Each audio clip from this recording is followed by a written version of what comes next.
चुनाव आयोग का एसआईआर फाड़कर आज कूड़ेदान में यानी कि डस्टबिन में डाल दिया गया और ये काम संसद परिसर के अंदर किया गया है। संसद के अंदर बिहार में हो रहे चुनाव आयोग के एसआईआर को लेकर जबरदस्त तरीके से विरोध है। इंडिया गठबंधन ने संसद एक तरह से ठप कर रखी है। सुबह 11 बजे संसद की कार्यवाही शुरू हुई, 2 बजे के लिए स्थगित हो गई है। पता नहीं 2 बजे संसद चल पाएगी कि नहीं चल पाएगी। आप कह सकते हैं कि सोमवार से लेकर आज शुक्रवार का दिन है, पूरा हफ्ता संसद की कार्यवाही जबरदस्त तरीके से हंगामेदार रही और किसी भी हाल में चुनाव आयोग को विपक्ष छोड़ने वाला नहीं है। और अब राहुल गांधी ने यह काम कर दिया है। दोस्तों, संसद परिसर के अंदर राहुल गांधी ने एक पैम्पलेट जिसमें एसआईआर लिखा हुआ था उसको फाड़कर कूड़ेदान में कुछ इस तरह से फेंका। दोस्तों, बिहार में हो रहे एसआईआर को लेकर इंडिया गठबंधन ने मंगलवार, बुधवार, बृहस्पतिवार और शुक्रवार लगातार प्रदर्शन किया और इस प्रदर्शन में उसको सभी दलों का साथ मिल रहा है। आज एक मार्च निकाला गया और उस मार्च के बीच ये तस्वीर देखने को मिली जहां पर एक डस्टबिन रखा गया और वहां पर तमाम लोगों ने आकर एसआईआर को फाड़कर डस्टबिन में डाला। एक तरह का सांकेतिक प्रदर्शन था ये दिखाने के लिए कि चुनाव आयोग के एसआईआर का क्या हश्र विपक्षी दल करना चाहते हैं। यहाँ एक और बात मैं आपको बता दूं दोस्तों, ये इसीलिए किया गया है क्योंकि कल चुनाव आयोग द्वारा कहा गया है कि बिहार की तर्ज में देश भर में एसआईआर कराया जाएगा और आज इसे लेकर बकायदा औपचारिक तौर पर चुनाव आयोग ने ये स्टेटमेंट जारी कर दी है कि अब पूरे देश में एसआईआर किया जाएगा।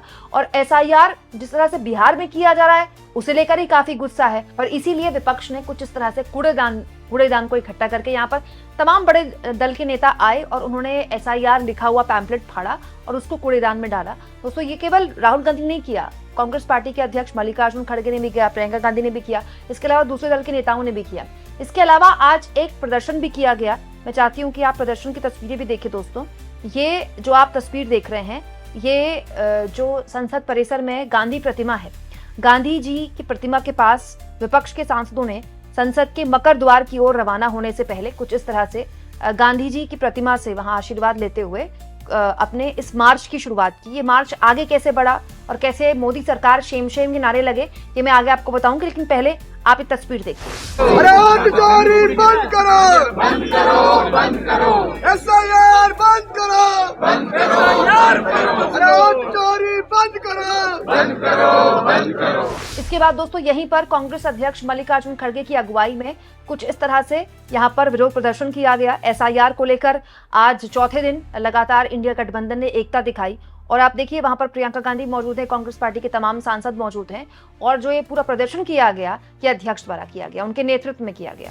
ये दादागिरी बंद करो, बंद करो, बंद करो, ये तानाशाही नहीं चलेगी, नहीं चलेगी, नहीं चलेगी, ये दादागिरी नहीं चलेगी, नहीं चलेगी, नहीं चलेगी, ये मोदीगिरी नहीं चलेगी, नहीं चलेगी, नहीं चलेगी, लोकतंत्र का हत्या बंद करो, बंद करो, बंद करो, अरे एसआईआर वापस लो, वापस लो, वापस। दोस्तों, इसके बाद एक मार्च की तस्वीर भी कांग्रेस के राज्यसभा सांसद इमरान प्रतापगढ़ी ने शेयर की है। इसके बाद ये मार्च निकाला गया और जब ये मार्च निकाला गया आज संसद परिसर में तो मोदी सरकार शेम शेम के नारे लगाए गए। देखिए।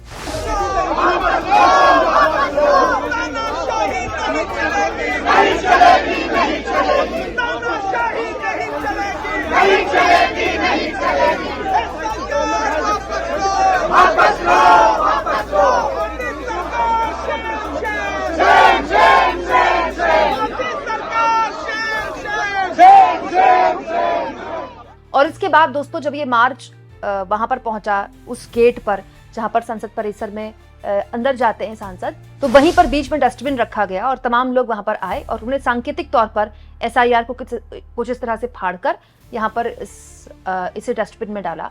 आज संसद दोनों ही सदनों में दोस्तों काफी हंगामा हुआ, जिसके बाद दोनों ही सदन लोकसभा भी और राज्यसभा भी 2 बजे तक के लिए स्थगित हो गए हैं। जो हालात हैं ऐसा लगता नहीं कि संसद चल पाएगी। 2 बजे भी अगर चल गई तो बहुत बड़ी बात होगी। ये साफ तौर पर इशारा है इंडिया गठबंधन का कि वो किसी भी हाल में इस मसले को लेकर चुनाव आयोग को छोड़ने वाली नहीं है। अच्छा, चुनाव आयोग ने भी टकराव का लगता है मन बना लिया है। चुनाव आयोग की तरफ से भी जो बयान आ रहे हैं वो किसी भी हाल में इस उलझन को सुलझाने वाले नहीं है और इस पूरे मामले में आग में घी डालने का काम कर दिया है दोस्तों तेजस्वी यादव ने बड़ी बात बोल दी। परसों से वो लगातार ये बात बोल रहे हैं। कल भी उन्होंने एक बात बोली कि अगर ऐसी स्थितियां रही बिहार में तो फिर चुनाव लड़ने का मतलब क्या है, चुनाव लड़ने का औचित्य क्या है। और वो चुनाव ही नहीं लड़ेंगे इंडिया गठबंधन से, इस बारे में बात करेंगे। हालांकि इस मामले में दोस्तों ये बयान तेजस्वी की तरफ से ही आ रहा है, ये बयान कांग्रेस की तरफ से नहीं आया है, लेकिन ये बात चर्चा अब आम हो चली है कि तेजस्वी ने अगर ये बात बोल दी तो क्या इसको लेकर कोई चर्चा चल रही है। अब सुनने में ये भी आया है कि अगस्त के आसपास हो सकता है कि कांग्रेस पार्टी भी इसको लेकर कोई फैसला ले ले, क्योंकि लगातार विपक्षी पार्टियों का दोस्तों चुनाव दर चुनाव ये आरोप है। पहले ये सबसे पहले आरोप लगा, हालांकि लोकसभा चुनाव में ही आरोप लगने लगे थे, लेकिन ये आरोप चुनाव आयोग पर थे कि चुनाव आयोग वोटिंग प्रतिशत इतना लेट क्यों देता है, वोटिंग प्रतिशत बढ़ कैसे जाता है। उसके बाद हरियाणा में देखने को मिला कि बड़े स्तर पर नए वोटर्स ऐड किए गए। सेम पैटर्न आप देखिए महाराष्ट्र में देखने को मिला। महाराष्ट्र को लेकर तो लगातार राहुल गांधी बोल रहे हैं, उन्होंने एडिटोरियल्स भी लिखे कि आखिर कैसे हो सकता है कि लोकसभा और विधानसभा चुनाव के बीच केवल 6 महीने के अंदर लाखों की तादाद में नए वोटर बढ़ जाएं और सारे नए वोटर जो हैं वो सबके सब बीजेपी को वोट दे रहे हैं। How is it possible. इसके बाद दोस्तों दिल्ली का चुनाव आप याद कीजिए, दिल्ली में अरविंद केजरीवाल ने पहली बार इस मामले को स्थापित किया। प्रेस कॉन्फ्रेंस में उन लोगों को बिठा दिया जो लोग सालों से दिल्ली में रह रहे हैं, दिल्ली के वोटर हैं, और उनका नाम काट दिया गया। दिल्ली में एक्चुअली अरविंद केजरीवाल भले ही हार गए हों, लेकिन उन्होंने पहली बार ये स्थापित किया कि पूरा का पूरा गड़बड़ झाला कैसे किया जाता है। कम से कम उन्होंने सबूत पेश किए। और अब इस पूरे मसले को लेकर बिहार में राहुल गांधी ने कल भी ये बात बोली थी दोस्तों कि हम इनकी चोरी पकड़ चुके हैं, इनकी पूरी स्ट्रैटेजी हम पकड़ चुके हैं, इसीलिए बिहार में पूरा सिस्टम बदलना चाहते हैं। और बिहार के एसआईआर को लेकर बहुत शिकायतें आ रही हैं। बिहार में जिस तरह से एसआईआर किया जा रहा है, कोई ऐसी बात नहीं है कि मैं कोई नई बात बोल रही हूँ, सभी जानते हैं वहां कितनी शिकायतें हैं, कितनी दिक्कतें हैं। और उसी के बाद दोस्तों उसी तर्ज पर अगर इलेक्शन कमीशन कहता है कि देश भर में अगर एसआईआर वो करवाता है और क्या इसी तर्ज पर करवाया जाता है, तो ये अपने आप पे चिंताजनक इसीलिए भी है क्योंकि चुनाव आयोग ने 28 जुलाई को जो सुप्रीम कोर्ट के समक्ष अपना जवाब देना है, उसमें चुनाव आयोग क्लियर कर चुका है कि वो आधार कार्ड, वोटर आईडी कार्ड और राशन कार्ड को ऐड नहीं करेगा। तो अगर देश भर में एसआईआर होगा, जो कि चुनाव आयोग कह रहा है वो तो करेगा, तो क्या दोस्तों देश भर में लोगों को बाध्य किया जाएगा कि वो एक नया सर्टिफिकेट बनवाएं। अजीबोगरीब स्थिति देखिए दोस्तों कि चुनाव आयोग एक साल पहले जो वोटर लिस्ट हुई उसको अमान्य कर रहा है क्या नया एसआईआर कराकर। तो इसका मतलब जो एक साल पहले चुनाव हुए वो गलत वोटर लिस्ट से हुए। अगर एक साल के अंदर जो वोटर लिस्ट चुनाव आयोग ने बनाई, जो वोटर कार्ड चुनाव आयोग ने इशू किए, चुनाव आयोग उन पर भरोसा नहीं कर रहा है, उनको साक्ष्य के तौर पर लेने से मना कर रहा है, इसका मतलब पिछला लोकसभा चुनाव तो बहुत बड़ी गड़बड़ से हुआ फिर। और ये चुनाव आयोग ही स्वीकार कर रहा है ना, क्योंकि वही कह रहा है कि उसको देश भर में एसआईआर की जरूरत है। तो ये चुनाव आयोग का जो टकराव वाली स्थिति है, ये साफ तौर पर इशारा कर रहा है कि ये जो रार है, ये कूड़ेदान में फेंकने से भले ही शुरू हुई हो, लेकिन ये बहुत भयानक स्थिति में जा सकती है। अगर विपक्ष के लोग खुलकर कहने लगे कि हम चुनाव में हिस्सा ही नहीं लेंगे, तो फिर ये किस तरह का लोकतंत्र बचा, फिर ये किस तरह की लोकतंत्र की जननी बची। आप इस मुद्दे पर क्या सोचते हैं दोस्तों? क्या विपक्ष का ये रुख ठीक है? क्योंकि दोस्तों बहुत से लोग ये भी कहते हैं कि तेजस्वी ने ये रुख बहुत जल्दी दिखा दिया, ये तो आखिरी पत्ता था, अभी इंतजार तो करना था कि नई लिस्ट कैसे आती। क्योंकि दोस्तों लोग ये भी कह रहे हैं कि अगर आप चुनाव में हिस्सा नहीं लेंगे फिर तो आराम से बीजेपी जीत जाएगी, फिर तो उसको एकदम से आप क्लीन फील्ड दे देते हैं, फिर तो पूरा का पूरा वो क्लीन स्वीप कर देगी किसी भी राज्य में अगर विपक्षी दल हिस्सा ही नहीं लेंगे। तो आपको इस मामले में क्या लगता है दोस्तों? क्योंकि चुनाव आयोग सुन नहीं रहा, विपक्ष का ये आरोप है कि चुनाव आयोग उसको एड्रेस नहीं करता, उसके ग्रेवियांसेस को हैंडल नहीं करता, चुनाव आयोग बीजेपी का पिछलग्गू बन चुका है, ये विपक्ष का कहना है।